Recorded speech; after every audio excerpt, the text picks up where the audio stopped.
चल जाएगा अपने सिरवा के संकट टल जाएगा।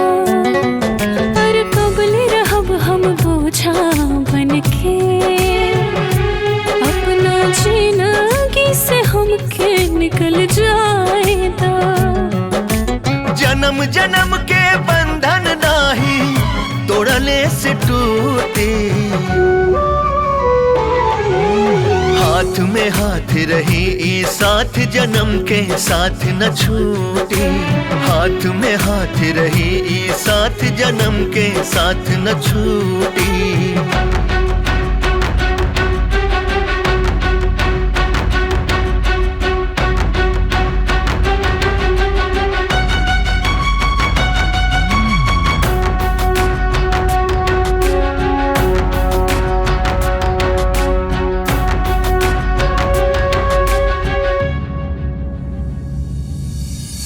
सिर के दर्द बनके कबले हमरा हब दुखवा न हमरो अब रायन हो।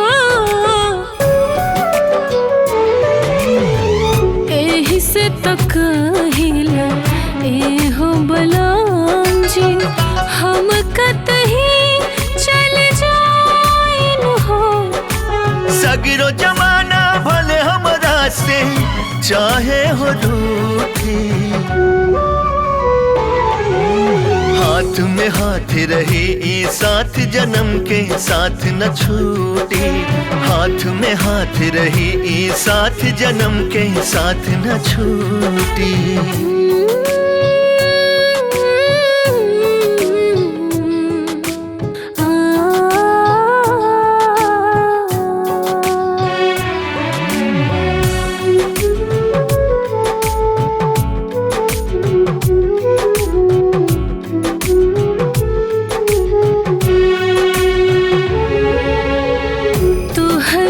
जिंदगी तोहरो खुशी बा, सारी खुशी अपना लन हो।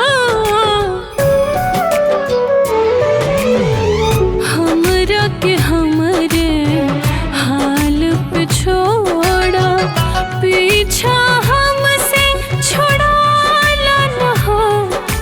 तोहरा के छोड़ब जहिया हमर अर्थी हो उठी। हाथ में हाथ रही ई साथ जन्म के साथ न छूटे। हाथ में हाथ रही ई साथ जन्म के साथ न छूटे।